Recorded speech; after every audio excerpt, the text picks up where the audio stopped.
Good morning, everyone, and thank you for joining us for our regular COVID-19 briefing with Chief Public Health Officer Dr. Heather Morrison, who will give us the most up-to-date information on the COVID situation in P.E.I. Just to begin, we're in a much better situation today than we were this time last week. And while we have 47 active cases in the province, we're confident that the West Royalty outbreak situation appears to be contained and the appropriate individuals are in isolation to assure that there's no further spread related to these cases. I also wanted to talk today about a couple of measures that we have talked about in the last briefing or the last couple of briefings. First of all, with our vaccine or test policy, as I indicated last week, various departments and agencies have been working collaboratively since our announcement about the implementation of a vaccinate or test policy for those government workers in vulnerable settings such as classrooms, correctional facilities, group homes, and early learning centres. This policy will come into effect Friday, September the 24th for the specified settings. Each department and agency are operationalizing this policy based on the factors that are unique to their individual workplaces. This new policy will see individuals who work in these settings who are not vaccinated tested between 1 and 3 times per week, depending on their work schedule. These tests will need to be witnessed and a negative test result recorded. The Chief Public Health Office will be able to request this data at any time to review and audit should they feel compliance to the policy is not being upheld. And just to be clear, we remain committed in our desire that every eligible Prince Edward Islander get a vaccine, to get double vaccinated, in particular those who work with vulnerable islanders. And until we get there, people who work with vulnerable islanders will need to be vaccinated or require regular testing to provide the highest level of protection that we can offer. The other issue we have been talking about is a vaccine passport. As a province, we have been working with our provincial neighbours in Nova Scotia and New Brunswick on a proof of vaccine credential, most commonly known as a vaccine passport, in which we will for good, bad, or other, refer to from here on in as a P.E.I. Vax Pass.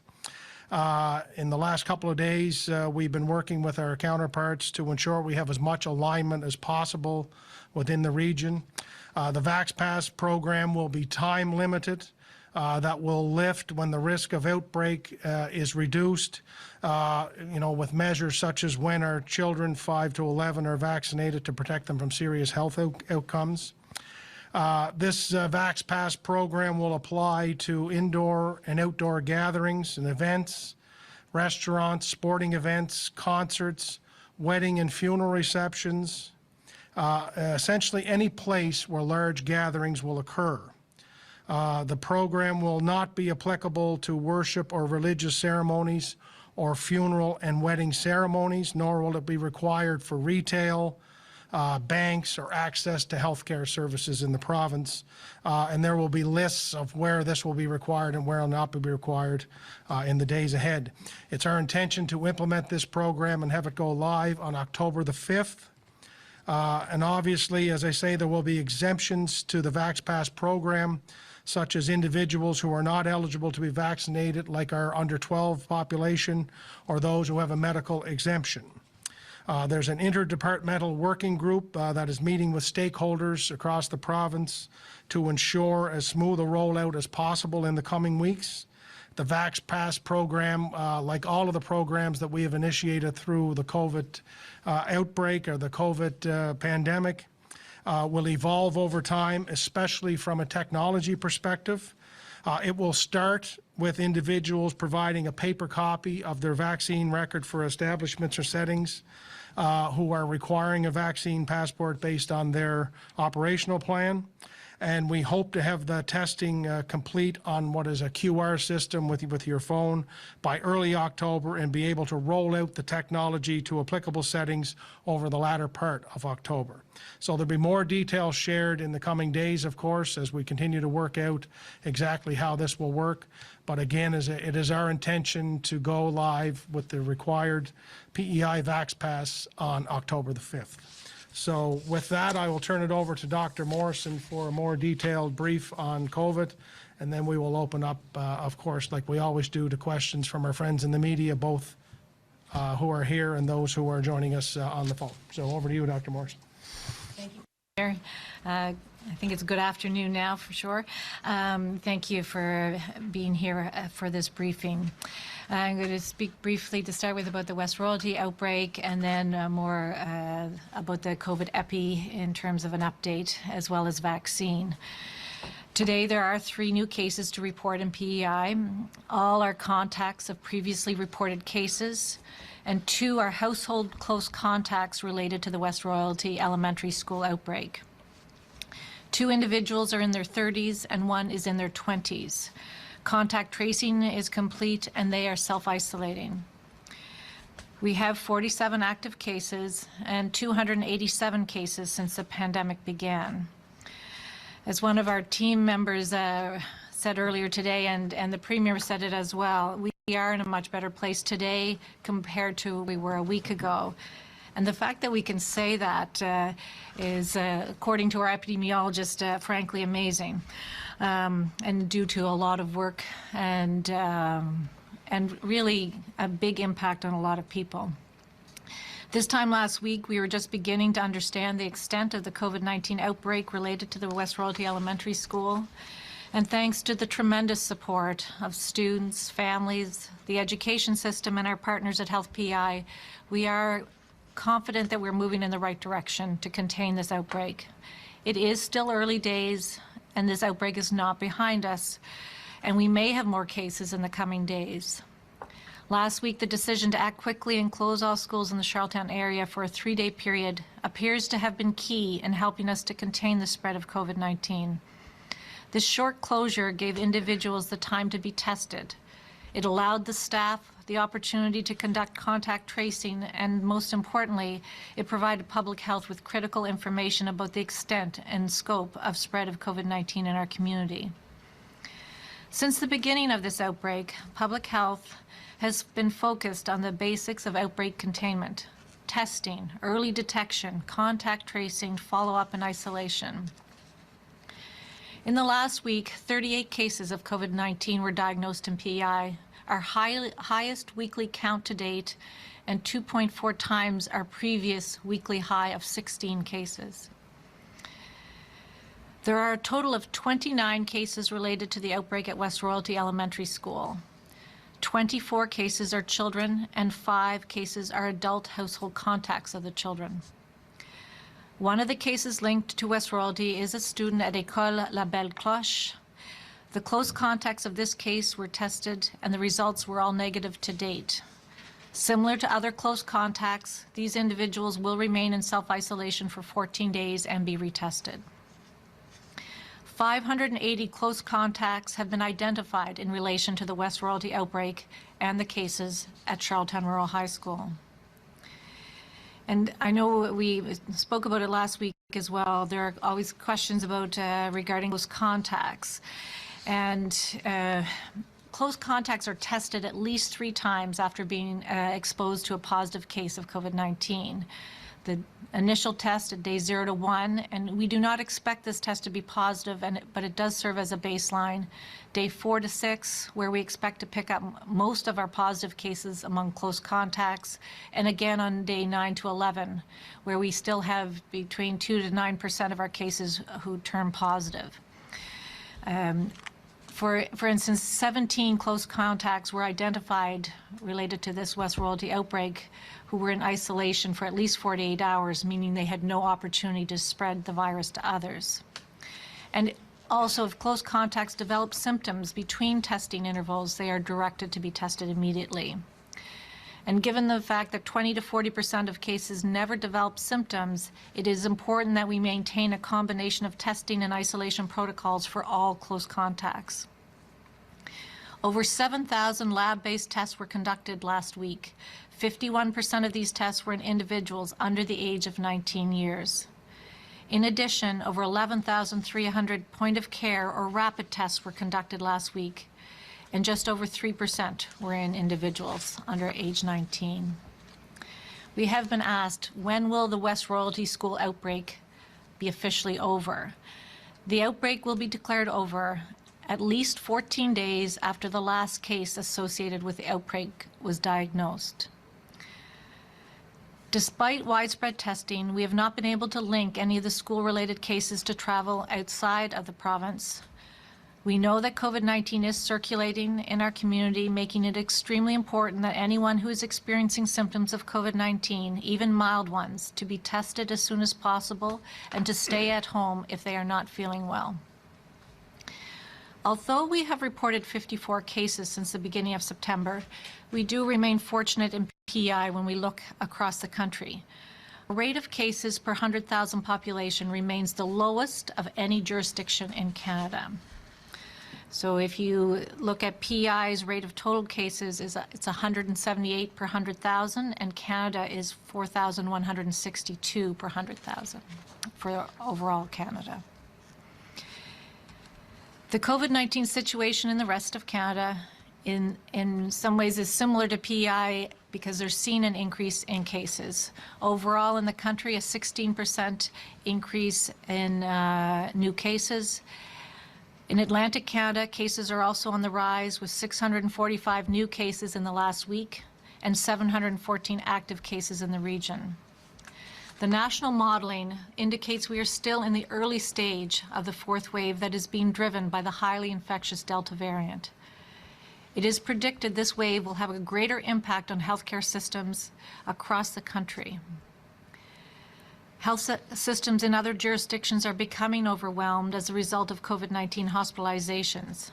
It is disturbing to hear frontline health professionals pleading for help in other parts of the country to provide direct care for people who are critically ill with COVID-19, and also their heartfelt requests for additional public health measures to limit the spread and impact of this virus. Nationally, hospitalizations were up 23%, ICU admissions up 22%, and deaths up 22% in the last week. New cases, hospitalizations, and deaths are occurring primarily among unvaccinated individuals. Since December 2020, over 84% of hospitalizations are in people who are unvaccinated, and less than 2% are in individuals who are fully vaccinated. As we've said before, COVID-19 is an agile virus that spreads very easily among unvaccinated individuals.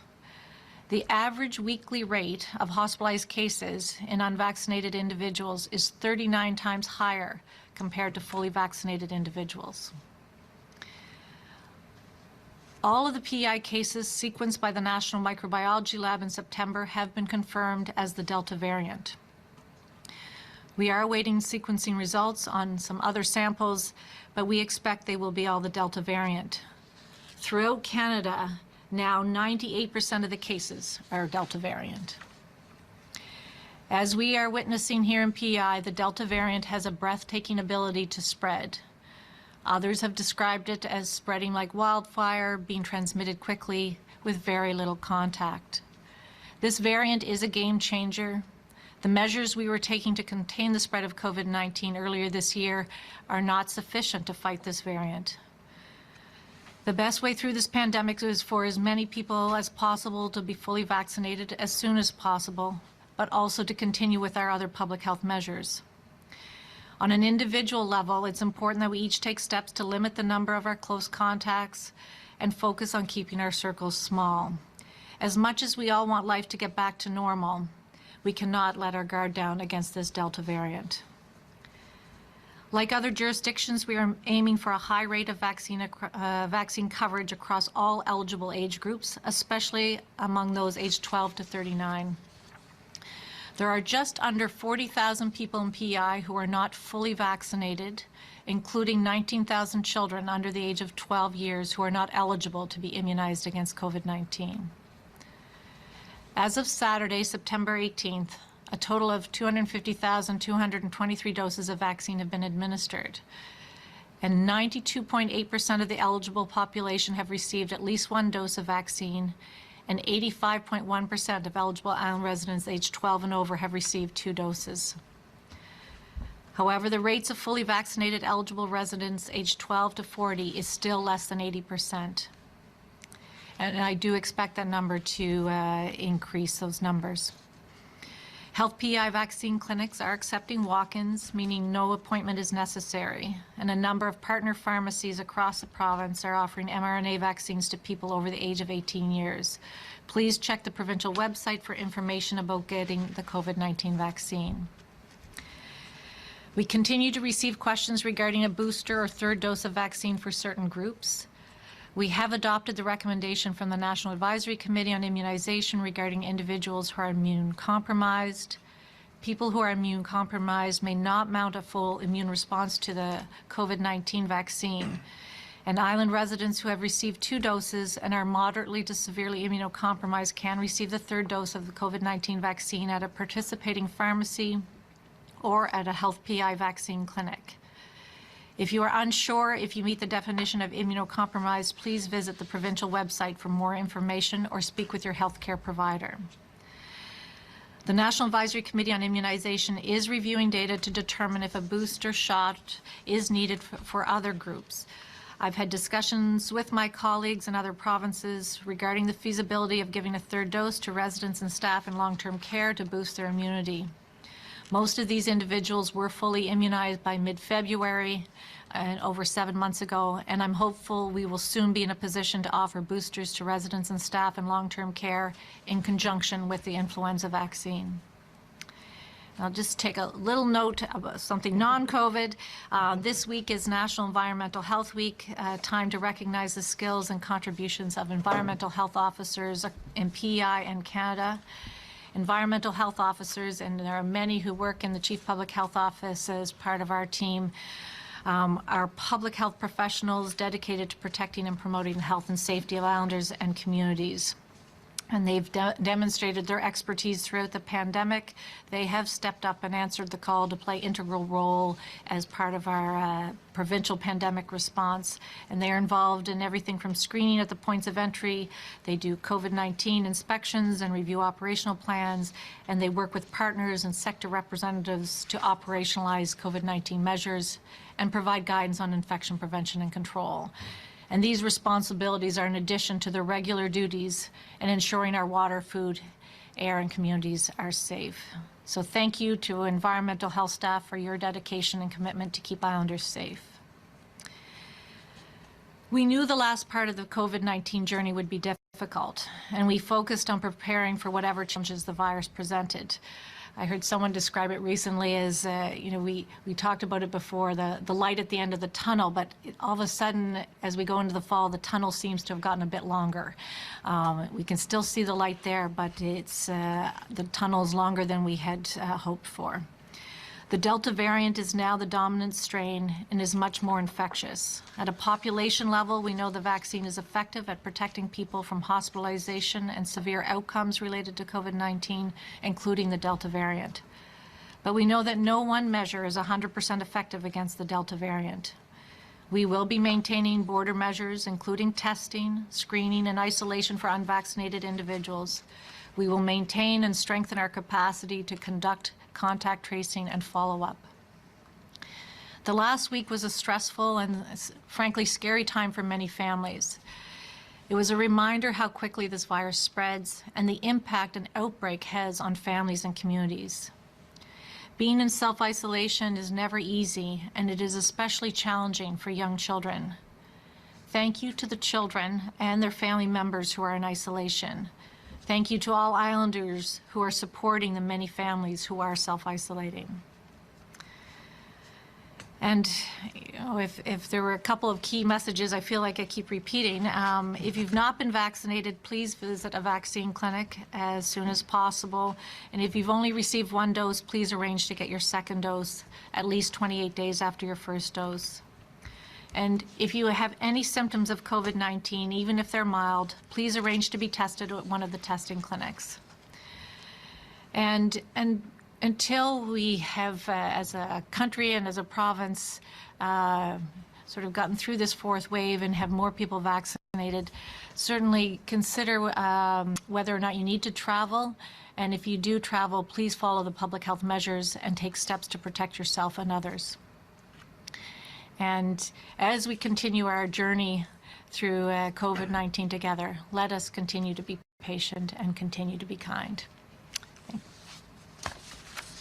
Well, thank you very much, Dr. Morrison, and encouraging news for sure. And now I will turn it over to questions from our friends in the media, in particular those who are here live. So please go. Good afternoon. Thanks for taking our questions. I guess to start, I was just hoping to get a little more detail about the Vax test policy coming into place. You know, being tested 1 to 3 times per week, will it then be up to the employer to sort of monitor and record all of that? How is that going to work? Yeah, do you want to start and then sure. Yeah. It'll be so I think it'll function a little bit differently depending on which department is involved in. The Premier mentioned there's Department of Education and Early Childhood, there's Department of Justice and Public Safety, Department of Family Social Group Homes, so a number of areas. So what the test kits are, the rapid antigen kits, they will be delivered to the different sites that need them. And again, how they put it all in place will really be up to those departments. But for instance, if you only do 1 shift a week, you might be tested once. But if you're doing a couple shifts, you may get tested twice. So it'll depend a little bit. Your frequency of testing will depend on your work schedule. And certainly I think the number of people requiring testing will decrease as we have more people vaccinated, and I think that's certainly the goal. It's one more measure. We know that we've just talked about the majority of islanders are fully vaccinated, and this is just one more measure because we know that we want to decrease the risk of who has COVID, but also the decreased risk of spread. So it's we've already implemented it in long-term care and community care, but this is really being a policies being put in place by the various departments to try to collect that information and ensure people are vaccinated or tested. And my next question is about the vaccine passport, and just, you know, October is actually just right around the corner, which is crazy to say at this point, but you know, I'm just wondering if do you have enough time to get everything in place that you need to be able to ask for that in certain places? And I guess how are you preparing those businesses or event organizers to do this once it rolls out? As I say, there's been a working group that has been working on this. We didn't just start this morning. I mean, this has been ongoing for a while. And as I've been saying, and Dr. Morrison has been saying, you know, we were really the first jurisdiction to really implement a vaccine requirement with our P.E.I. pass. So we have a considerable amount of experience in doing this. Now, how it impacts each individual business or organization, that's kind of how we're trying to work through this and roll out and get as much input with stakeholders as possible. We want it to be as efficient as possible, and it will become more efficient once we get the electronic component of this in place, which we hope to have, as I said, toward the middle or latter part of October. But you know, we are in the midst of a fourth wave with a highly contagious Delta variant that is spreading through the country and beyond, and has been on our shores. So we know we need to act quickly as we move more indoors with the fall coming and then the winter beyond that. So it's, as I say, we've been working on it for a while. We have a couple of weeks to implement it. Other jurisdictions are on a similar time frame, such as Nova Scotia and New Brunswick, for example, and we're going to try to make it as collaborative as possible across the board. And but I think it's like everything we've done in COVID. It will evolve. It will take a little bit of time. There will be many more questions than we have answers for in the beginning, and we will find a way to work through it. I mean, I just would add, because I've heard you say, we have the chance to really learn a little bit from the other jurisdictions, because other jurisdictions have already announced this.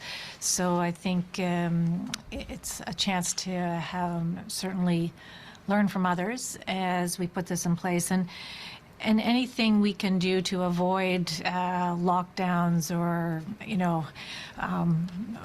putting more people in isolation, I think, because we want people to continue to have activities, et cetera. And if this can avoid how many people might end up in isolation or stopping activities altogether, I think that's, partly, I know I've heard the Premier say that. And I have one question about West Royalty, the situation at West Royalty.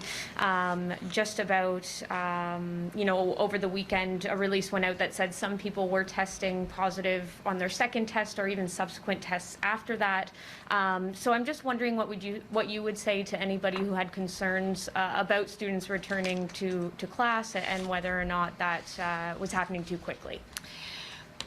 Well, I think so. Thank you, and I think that's why I tried to take a few minutes to clarify some of that in my long-winded notes, because I think I was trying to address that. Because if you have people in isolation as close contacts and they test positive after their first or second test, it means that we would expect. That's why we identify close contacts, because they could test positive on a subsequent test. So it indicates to us that those who are in isolation, we may have certainly identified the people who are close contacts if that happens.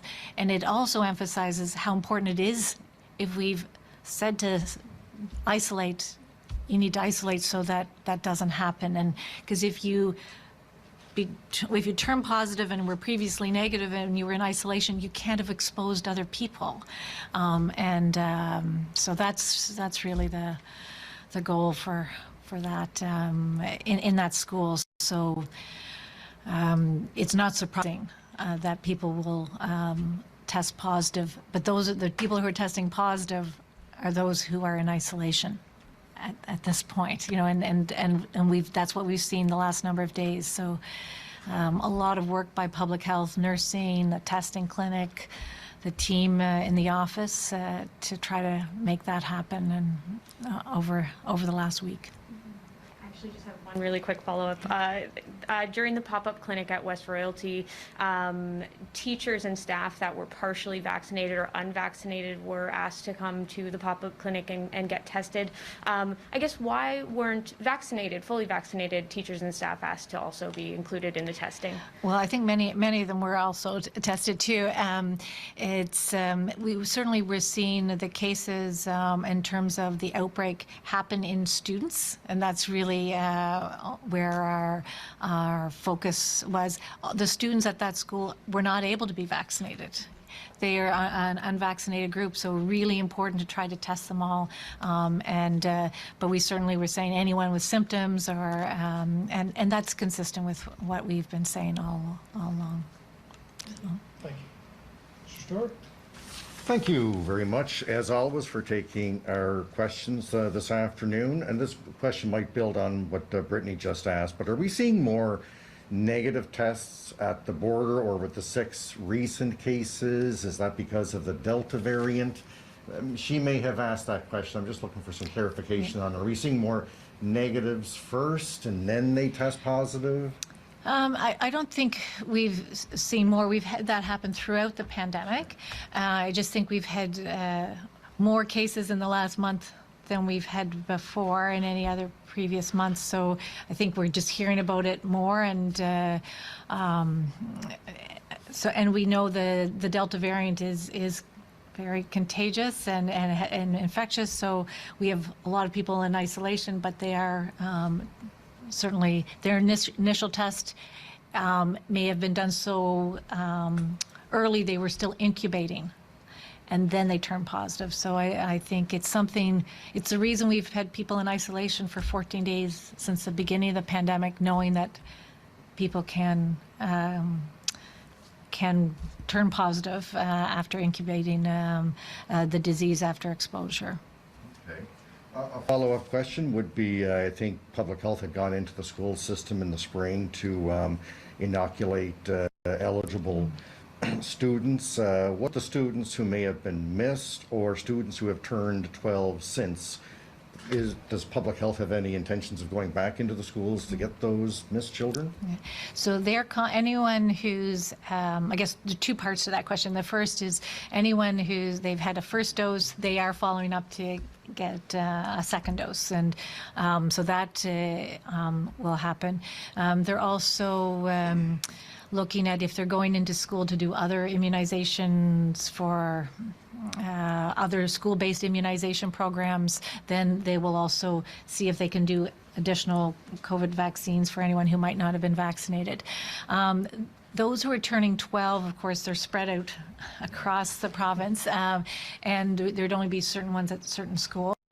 I've been encouraging parents to book their appointment on their 12th birthday. I'm not sure every 12-year-old wants that as their birthday gift, but I certainly strongly encourage that.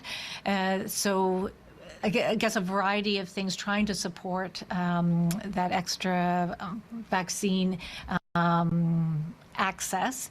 The other thing that we're looking at is if there's a school, for instance, that has school rates that in that 12 to 15 age category, for instance, that are lower than we would expect, then we would see if we could set up a clinic in that area for the children and perhaps their parents, so to see if we can help access there. So we're just trying to work with public health on some of those. Okay, I guess one more follow-up question. You've said, Dr. Morrison, before that you're not comfortable with just our numbers are high in terms of how many Islanders have been vaccinated, but you'd like to see it higher. We'd all love to see it at 100%, no question. Has the province, has your office given any consideration to a vaccine mandate, to mandating it? I think, the Premier probably could answer this, but I think from my perspective, we're doing a lot of things to certainly encourage and support vaccination. And I think the Premier certainly announced 2 other measures to increase, that may serve to also increase our vaccine uptake. But at this point, I think there would be nothing further from my point of view. Yeah, look, we have tremendous uptake for Islanders. The numbers that Dr. Morrison has talked about here earlier are, as good or better than most jurisdictions in the country. So we've had a tremendous uptake.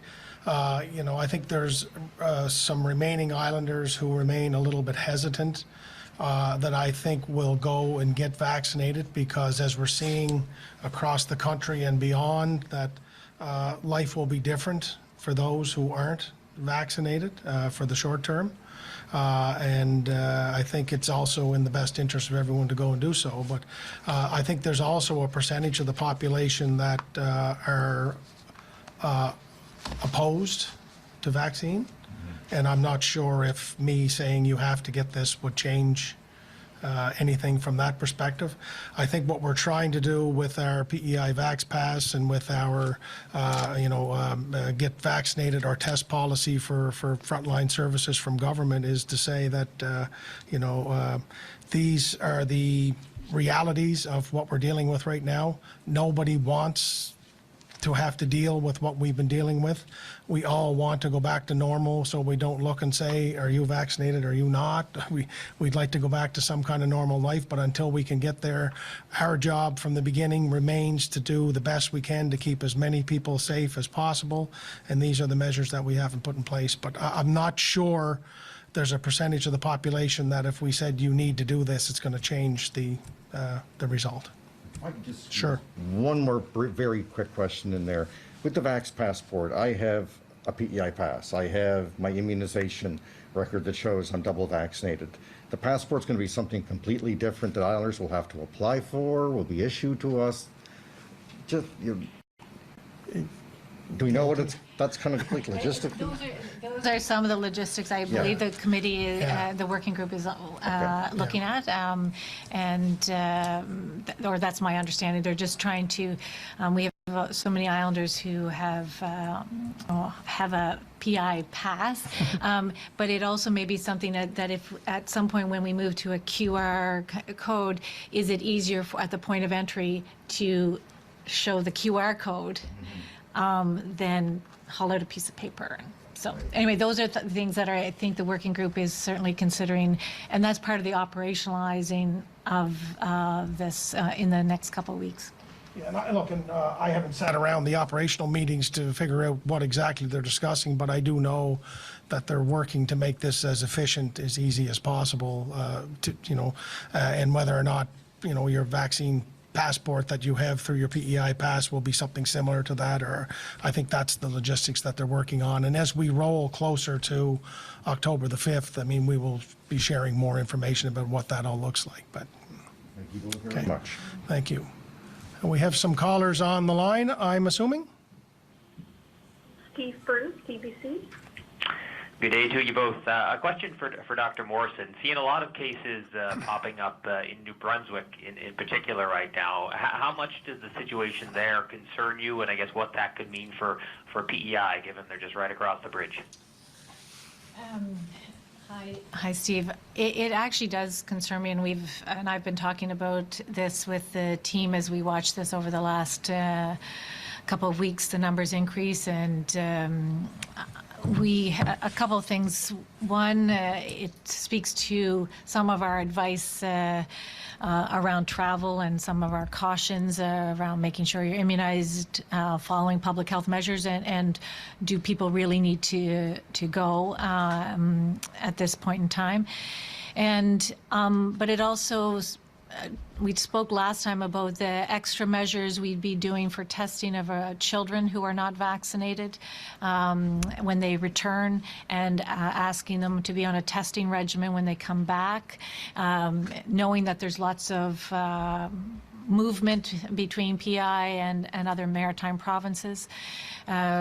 We've also asked at the points of entry to do some additional testing of New Brunswick residents, or whenever possible. Sometimes it's just in terms of volume of people coming in, that's a challenge, but they have implemented that as well. It is a concern, but so is the whole country looking at the increasing cases, and that's why I think we put all these measures. Not a single measure is enough. It's not an armor to have it at just a points of entry. We have to have other measures, and I think the Premier has talked about a couple of additional measures that we'll try to put in place to keep our residents safe. And I mean, that's our responsibility here, to try to protect Islanders as a whole the best we possibly can. And I know other provinces are trying to do the same thing. Yeah, what your recommendation is for travel off island? I believe the website says it's not recommended if you're traveling for non-essential reasons. Is that just though for those that aren't vaccinated? Do you have a different set of recommendations if you are fully vaxxed? I mean, I think at this point in time, even I think it's certainly for those who are unvaccinated, but I think we said last time, if you don't need to go to Costco then maybe you could shop here. But there's lots of things. There's people having to visit. They have to see loved ones. They have business. They have work. They have meetings. There are certain tournaments that I know are taking place in a couple of weeks. We've given guidance that has said that whether you're vaccinated or not, if you're participating in the tournament, we are giving a testing regimen that we think is important for when they come back, and actually testing before they go, because we don't want to also be responsible for spreading COVID. So those are things that need to take place and should take place, but it's just that consideration about is now the time to travel, really, frankly, anywhere if you don't really need to go. And just one follow-up. Do you have a sense of how long the testing of children under 12 at the border, how long that will stay in place? Is it just until things calm down? Do you have criteria for that? Well, I think for me it would be looking at what's happening in terms of the fourth wave across the country. We'll continue to be monitoring the impact on children of COVID across the country, and certainly watching with interest when we may be able to vaccinate our children, not only here but across the country. Okay, thanks so much. You're welcome. Thanks, Steve. Gabrielle Drummond, Radio Canada. Good afternoon to you both. Dr. Morrison, ma question c'est en français. Hier, Pfizer et BioNTech ont annoncé que leur vaccin fonctionne pour les enfants de 5 à 11 ans. Alors, j'aimerais savoir quand est-ce que vous pensez que ce vaccin va être approuvé pour cette tranche d'âge ici au Canada et à Lille, et dans quelle mesure la vaccination de ce groupe d'enfants pourrait justement aider à freiner la propagation du variant Delta pour qu'on puisse vivre normalement à nouveau. Bonjour Gabrielle, et puis c'est ça, on veut tous, je sais qu'on veut tous vivre un peu plus normalement que maintenant. Alors, après que Pfizer va mettre ses études et faire comme une subvention au Santé Canada, et puis ils vont regarder les études et l'évidence, et puis il y a un processus pour approuver un vaccin au pays. Et quand ils annoncent ça, le comité sur les vaccins ici au Canada, NACI, vont aussi faire une recommandation. J'imagine qu'ils vont faire la soumission peut-être dans quelques semaines, et puis on va peut-être on va savoir si c'est approuvé à quelque temps cet automne, mais j'imagine qu'on va pas avoir que c'est pas ici avant fin d'automne, premier d'hiver, mais c'est difficile à donner une date. Mais quand ça arrive, est approuvé, on va chercher le vaccin pour les insulaires, les enfants ici. Ma deuxième question, c'est par rapport au passeport vaccinal. Je pense que vous avez répondu en anglais, mais j'aimerais que vous me parliez, s'il vous plaît, de ça en français. Donc, le passeport vaccinal, est-ce qu'il va remplacer la P.E.I. Pass, et comment les gens des autres provinces pourront avoir accès à ce passeport vaccinal de l'île? Alors, qu'est-ce que vous pouvez nous en dire là-dessus? Et bonjour, c'est même réponse vraiment en anglais que c'est une chose qu'ils en discutent. Il y a un comité qui travaille là-dessus, et ils discutent qu'est-ce qu'ils vont faire, si cette passe va remplacer le P.E.I. Pass ou non, ou si c'est complémentaire. Alors, on va voir les détails, qu'est-ce qu'ils vont décider. Et puis, je pense que je viens de doubler la deuxième partie de votre question.